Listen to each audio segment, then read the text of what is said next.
Hi, and welcome. You're listening to the X22 Report. My name is Dave, and this is episode 1904B, and today's date is June 30th, 2019, and the title of the episode is History Was Just Made. Watch everything fall into place. Panic everywhere. Let's get into the economic collapse, political, and geopolitical news. Listen, everyone, thanks a lot for listening. Be well, be safe, and especially be prepared. Thanks a lot.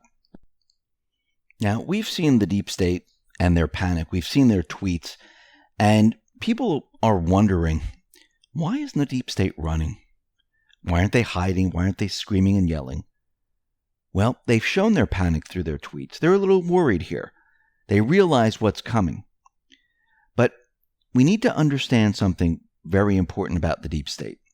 They always believe that they're in control. They always believe that they will have the last word. And since they believe this, they don't scream and yell and they don't go into hiding because they believe that they're all powerful, they're above the law. Remember that. Even when they're sitting in front of a court, in front of a jury, they will still believe this. They will never admit to what they've done. They'll blame it on others. They'll say it's a setup. Even when there's their signatures and the documentation shows what they did, they will still never admit it. They will still never look like they're panicked. They will still sit there like they're in control. Why do I say this? Because in their minds, and you have to get really deep into their minds and the way they think here. Since they think they're in control, they believe that once Trump loses the 2020 election, now we know that this is not going to happen, but they believe with the migrants coming in, with what they have planned, and because they won the 2018 House, they believe they can use the strategy that they've always been using to win the 2020 election. What does that mean? It means when they get their person into the White House in 2020, which is not going to happen, they believe this is going to happen, that person will then pardon them. So when all these individuals are arrested, they believe that whoever it is, Biden, Harris, any of the others, they believe they will then pardon all of them. Brennan, Comey, Strzok, Page, and the rest. Or maybe just the high-ranking individuals. Why do I say this? Well, let's take a look at James Comey's tweet. I hope everyone who wants to defeat Donald Trump participates in the Democratic primary process. The majority who oppose him should choose the candidate to defeat him. His message is as follows. When I am arrested for treason and other crimes, the new president in 2020 will pardon me and all others. And they really believe and they really think this. And this is why they're not running or hiding or anything like this. Because they believe they're still in control. I mean, look what they're doing with Mueller right now. The deep state, they're going to have him testify allegedly on July 17th. And we know that this is a complete setup. We know that Schiff and Nadler, they signed the letter. Pelosi's in on this. And they're going to try to create this illusion in a certain way and try to push out propaganda from this entire thing. And a lot of it will be behind closed doors because Mueller is the front man, and then we have Weissman, who is the person who is really calling the shots, and he will be testifying behind closed doors. And Schiff is out there saying that Mueller should answer all questions. Devin Nunes says, I agree with Adam Schiff. Actually, he said, I actually agree with Adam Schiff. If Mueller comes in to testify, he has to answer every question that members of Congress have for him. And then Devin Nunes is also a little worried because he feels something else is going on with this entire propaganda stunt, which it is. Mueller will not be able to answer pretty much anything. Weissman will be behind closed doors. And they're going to use that as their propaganda push. And this has all been set up. Now remember, this entire propaganda show, and this is why Q continually says enjoy the show, is being set up to keep the investigation going long enough, and hopefully to have information come out that which they can use against Trump, which this will not work because it's based on a false premise. And I believe the Patriots, just like with North Korea, just like with Xi Jinping, they're waiting for the perfect time to strike. You don't want to strike too soon or too late. You want to do it at the perfect time. And I do believe this is what they are waiting for. Now, Judicial Watch, they are continually feeding the Patriots information and the public. Judicial Watch released testimony from Hillary Clinton's White House liaison at the State Department turned lawyer Heather Samuelson, and it shows what she told Judicial Watch is at odds with what she previously told the FBI about Hillary's private email use. Samuelson testified under oath to Judicial Watch that the Department of Justice granted her immunity in June of 2016. Remember, this is around the same time Bill Clinton met with then AG Loretta Lynch on the Phoenix Airport tarmac. Heather Samuelson testified under oath to Judicial Watch that, contrary to what she told the FBI, she was indeed aware of the fact that Hillary Clinton was using a private email account while she was Secretary of State. Samuelson's testimony is part of a court-ordered discovery granted to Judicial Watch by Judge Royce Lamberth, who called Hillary's use of private server one of the greatest modern offenses to government transparency. Now, this is coming out of Judicial Watch. Samuelson: I was provided limited production immunity by the Department of Justice. Judicial Watch: and when was that? Samuelson: my recollection, it was June 2015, later corrected to 2016. Now, Tom Fitton, he came out and said the following: the news that the Obama Department of Justice gave immunity to Heather Samuelson, Hillary Clinton's lawyer responsible for the infamous deletion of 33,000 emails, further confirms the sham, the FBI Department of Justice investigation of the Clinton email scandal. And it is curious that Miss Samuelson changed her story about what she knew and went about the Clinton email server. Attorney General Barr can't reopen the Clinton email investigation fast enough. And we know that these investigations are going on right now. And remember, they're not going to use this information until it is the right time to use it. Now, Hillary Clinton, she's pushing back on the allegations about her emails. Hillary Clinton has defended the integrity of her practices. I know there is a lot of smoke and there is no fire. Well, actually, there's a fire which is creating all that smoke. She said, my work as a Secretary of State was not influenced by any outside forces. I made policy decisions based on what I thought was right. Except we have all the information that shows that you sold out America. And Barr is investigating all of this.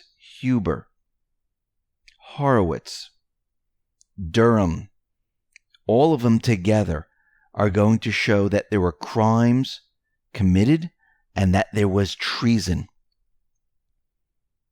These people, they are stuck right now. This is why they're continually pushing Mueller, and trying to push something that is completely dead. They are no longer on the offensive. They are on the defensive. If you noticed, Hillary Clinton is defending her position now. It's no longer the other way around, which means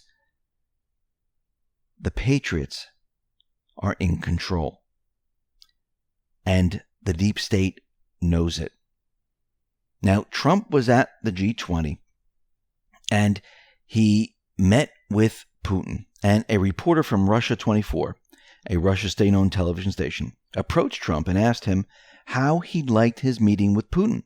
Trump replied with praise for the Russian leader. He is a great guy. I think we had a really good meeting. I think he's a good person. We started discussing trade. I think we should have trade between Russia and USA, two great countries. We had a great meeting yesterday. He's a terrific person, Trump said. When Trump was asked what the two planned to discuss, Trump said, "It's a great honor to be with President Putin," and promised that a lot of very positive things are going to come out of the relationship. One reporter told Trump, "On Russia, respectively, it seemed like you didn't really mean it when you said yesterday, 'Don't meddle in our elections, Mr. President,' and then you guys both started laughing." Trump pushed back against the idea that he had been flippant. "Well, I did say it.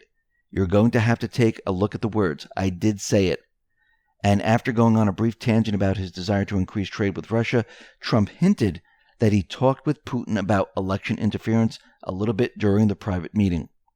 Trump then made it clear that Putin still denies Russia involvement in election interference. You know he denies it totally, by the way.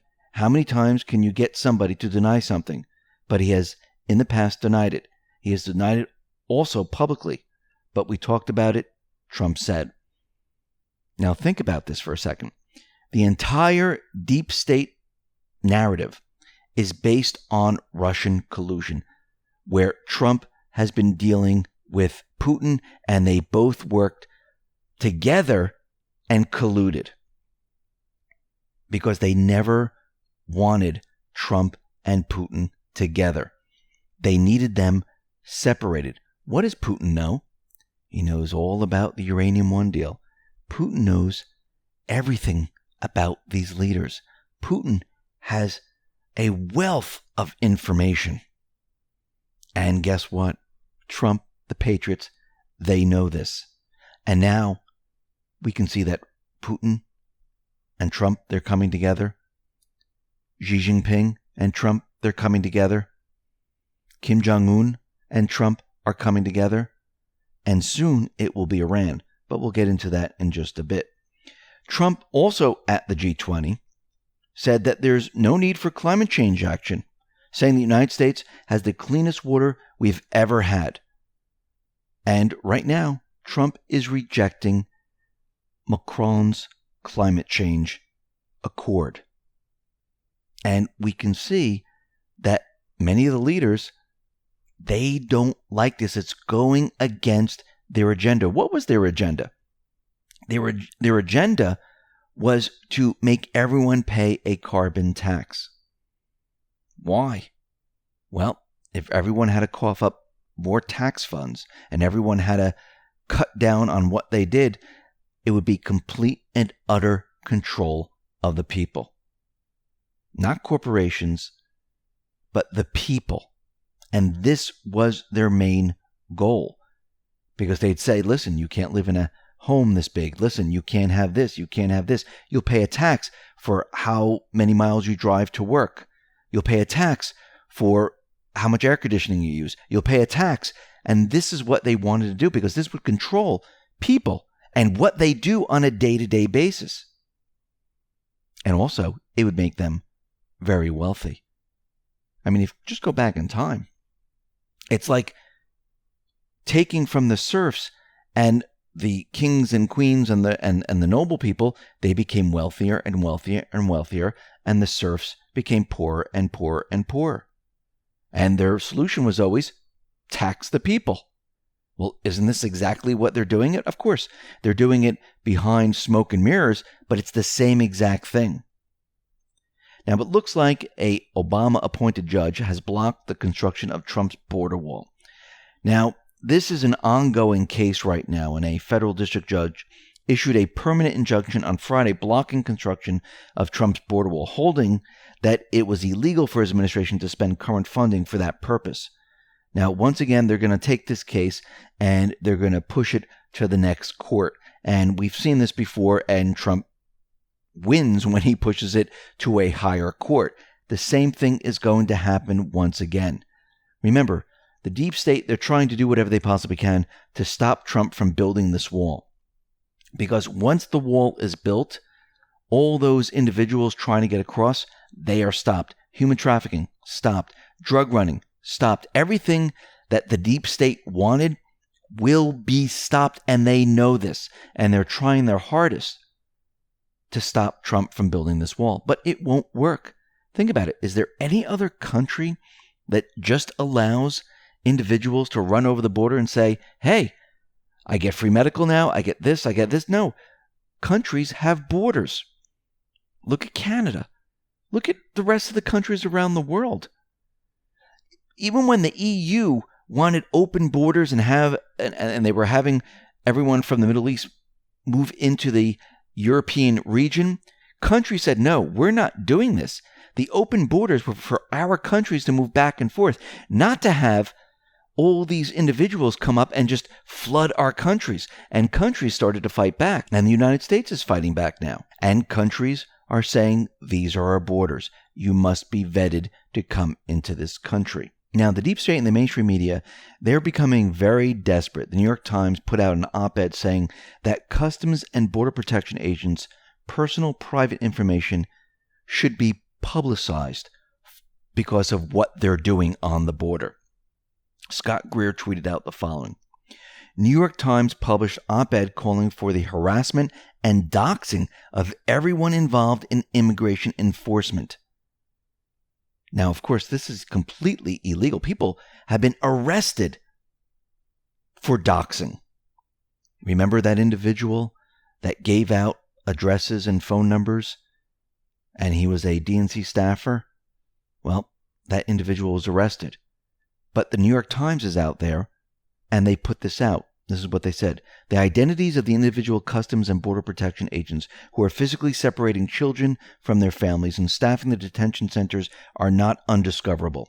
Immigration lawyers have agent names. Journalists reporting at the border have names, photos, and even videos. These agents' actions should be publicized, particularly in their home communities. Now, we need to remember something very important. They keep saying these children are being separated from their families. The children are being separated from those adults who are not their family members. Remember human trafficking? The family members are being kept together. So what they're saying is about the human trafficking portion of this. And of course, doxing is completely against the law. Why don't any of these individuals go down to the border and get a first-hand look at what is really going on? They don't want to do this because they'll see something completely different than what they're actually saying. And once again, they want to keep the propaganda continuing on. They don't want it to stop because if they went down there, that would be the truth. If they don't go down there, like AOC was invited to go down there, why aren't the mainstream media down there? Why aren't they down there showing how these individuals really are in this area? Because they're afraid to really report it. Now, what's very interesting, it seems like Andy Ngo was attacked by Antifa on Saturday in Portland, Oregon. Now, several media pundits dismiss reports of the conservative journalist attacked during a rally Saturday in Portland, Oregon. Footage of the attack shows a group of masked protesters swarming Andy, punching him and pouring milkshakes over him. And he reportedly sustained serious injuries from this. And when you watch the video, it's absolutely awful. Tim Pool tweeted out the following. Remember when Don Lemon defended Antifa? Remember when Chris Cuomo defended Antifa? They were running defense for violent psychopaths who beat up journalists. Now, Andy, he had to be hospitalized because he had brain injuries and cuts and abrasion. And following the attack, Michelle Malkin set up a GoFundMe account for Andy, who was also robbed during the attack. So far, $77,000 has been raised for Andy. Senator Ted Cruz himself, a victim of Antifa, lashed out on Twitter following the brutal attack. Cruz called on federal law enforcement to investigate and bring legal action against the Portland mayor, Ted Wheeler, who reportedly called on police officers to stand down on Saturday's event. Cruz also called on law enforcement to find out and prosecute the violent felons behind the attack. Now, what's very interesting, there are 3 individuals right now, and they're looking at others who have been arrested already. And the Portland police have already started to make arrests, and they say more are on the way. Now, these 3 individuals, this is Gage, James, and Maria, 23, 21, and 23, they are charged with second-degree assault, assault on public safety officers, on harassment, and it looks like this is coming out of KPTV, and they're saying there are more arrests could be on their way. Now, remember, these individuals had helmets on, masks on, and aren't these the same people that tell us that we shouldn't be spewing hate on social media, but they can spew violence in the streets, which is a crime? When you talk about someone that maybe you don't like or anything like that on social media, that is not a crime. Telling someone to throw a milkshake at someone, well, that is an act of violence. That is a crime. And there are reports that there was quick-drying cement in the milkshake. Now, I want to go back to post 2645 because Q back then gave us 2 symbols: the 1933 paramilitary wing of the Communist Party of Germany and the 2017 paramilitary wing of the Democratic Party of America, which is Antifa. And they look very, very similar. And side by side, you can see the pictures. And when you see the violence and you see the masks and you see what they're doing, it's very, very similar. And these individuals, they are committing crimes by assaulting someone who didn't touch you. If someone is just walking down the street doing the reporting and you hit them and punch them, that is assault. And these people should be arrested. Now, Project Veritas, they have informed congressional leaders about Google's manipulating of elections. And Project Veritas is making sure Congress knows about big tech threatening our democracy. The organization's legal counsel, Benjamin Barr of Statecraft Law, sent letters to a bipartisan group of lawmakers in Washington, D.C., including Ted Cruz, Elizabeth Warren, Mike Lee, Josh Hawley, Richard Blumenthal, Mark Warner, Ed Markey, as well as many others. Now, let me just read the conclusion of the letter, which sums up everything. It says, for some time, Congress has been concerned about the impact that big tech and social media companies have on elections, free speech, and competition. Through Project Veritas' investigative reporting, it has found big tech companies are likely using corporate resources to influence elections. Big tech and social media companies hide behind the grant of congressional immunity under Section 230 to manipulate speech and search queries. Free speech is being hindered, not advanced by these trends.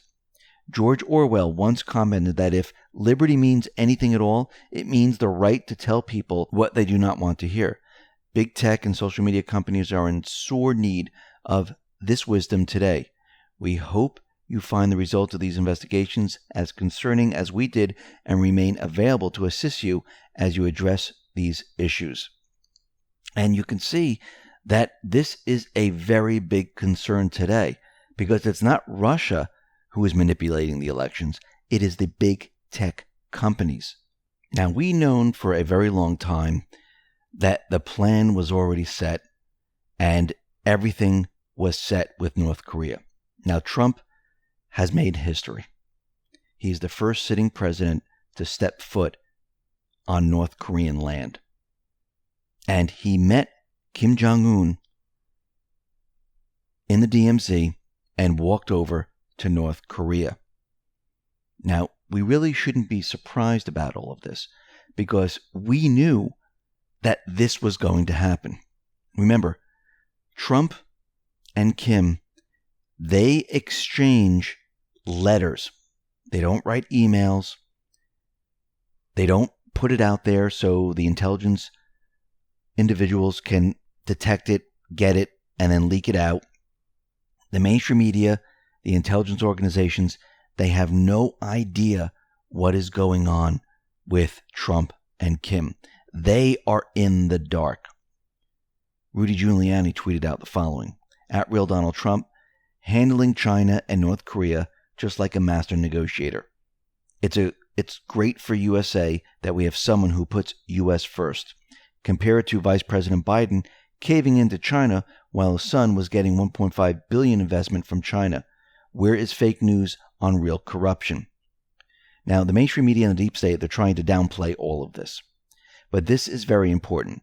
This is the first time a sitting president set foot on North Korea's land. Trump has removed the black sites, removed the deep state, and the mainstream media call for war has been extinguished. The denuclearization and peace deal is now moving forward. Do you really think this whole thing wasn't planned from the beginning? Of course it was. Timing was everything. And by the way, Bolton didn't accompany Trump down to this area. That's very interesting. Remember, Kim and Trump, they correspond with letters. The deep state and the mainstream media, they have no idea what's going on. Now Trump has met with Moon Jae-in. Peace is here. Next is Iran. Let's go back to post 1451. This is June 11, 2018. And actually, it goes along with what we're seeing today. Does Kim look nervous prior to the big meeting with POTUS? Kim does not look nervous at all. He's smiling and happy. Did they already meet long ago? Yes. Deal done? Safe? Yes. The world is safer now. Iran is next. Now, when we go out to Iran, what do we see happening here? Well, it looks like Iran is ready to break the deal. Iran reportedly will soon exceed the enrichment uranium limit under the nuclear deal. And Iran is out there and they're saying that the European countries had offered too little at last-ditch talks to persuade Iran to back off from its plan to breach limits imposed by the deal. What does this mean? Europe did not step up. And Iran is warning Europe, this is your last chance to save this deal. And guess what? I don't think it's going to happen, which means they're going to break the deal, which means they're going to be talking to Trump, which means that backroom deal that we've been talking about, that is going to be brought out into the open. The deal has already been made. This is just playing out right now. We're watching the same thing unfold the same way North Korea unfolded and the deal came out. Timing is everything. Remember what the mainstream media said when Trump came home from the summit and there was no deal? And of course they had Cohen testifying at the time. The timing wasn't right. They were using Cohen, that ammunition, to block what Trump was doing. This time, guess what? What were they using? It looks like they ran out of ammunition. Timing is very important. And guess what? I see it on the mainstream media. They had a report that he met with Kim Jong-un and he walked into North Korea. And of course, they're trying to downplay this, saying, oh, it's a photo op. Yeah, the first president, sitting president, to go and meet North Korean leader and step onto the land of North Korea. That is a photo op. No, it's called a peace deal. And we haven't seen one in a very, very long time. Now, very interestingly, out in Libya, the New York Times, they put out an article where they're outraged that U.S. anti-tank missiles have been found in an unknown Libyan rebel hands. What does this mean? Remember, the deep state, the UN, created a government in Tripoli without the people. And they said, this is your new government, you will accept them. Then they gave weapons to those forces to fight the people. But these weapons somehow got into the hands of Haftar and unknown Libyan rebels that are under Haftar. Remember, Trump, for the first time, he voiced public support for Haftar's forces. Very interesting. I wonder if there was a complete reversal of where these weapons were actually headed off to. And I wonder if they were brought over to different groups and away from the deep state paid mercenary groups. Everything is ending right now. These endless wars in Libya, in Syria, Ukraine, all these areas, it's all coming to an end. The deep state is being removed, has already been removed from North Korea. In Iran, they're already removed. We're watching the New Deal play out right now. And I believe in the next couple of weeks or months, we're going to see a new peace deal happen in Iran. Then we're going to see it in Venezuela. The deep state black sites, they're all being removed right now. The Patriots are in complete control. They're in control of the investigations. They're in control of all the information that they have that the deep state left behind. They didn't hide anything. Everything was out in the open. The investigations are going on. They have it all. The endless wars, the Patriots are now in control. Look at the peace deals that are happening out in Afghanistan, in Libya, in Syria, in the Ukraine, in all of these areas, North Korea, Iran, soon to be Venezuela. Everything that the deep state tried to do is now unraveling.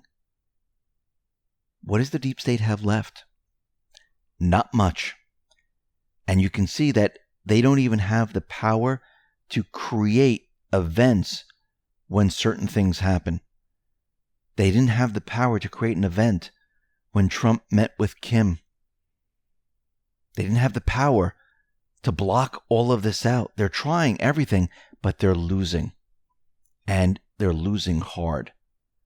The Patriots are in complete control. What we see next will be what we've been waiting for. The Patriots are on the offensive. The deep state, they're on the defensive. And now the push is coming. All those placeholders, future comms, they're all going to start to fill with information. Because we are now at the time where all of this is going to be pushed. Because everything is falling into place. The plan is working. People are very worried about the time. Don't worry about the time. That time will come. And when you look back, you'll say, I see why it had to happen this way. I see why they had to stop the endless wars. I see why we need peace in Iran and North Korea first. I see why they let the deep state just do what they do best, destroy themselves. I see why they let the deep state expose who they are and what they're really about. The plan is working. The timing is a separate function. Forget about the timing. It's unimportant. We get one shot at this. Remember, the swamp is deep and wide. And guess what? We're headed in the right direction. Listen, everyone, thanks a lot for listening. Be well, be safe, and especially be prepared. Thanks a lot.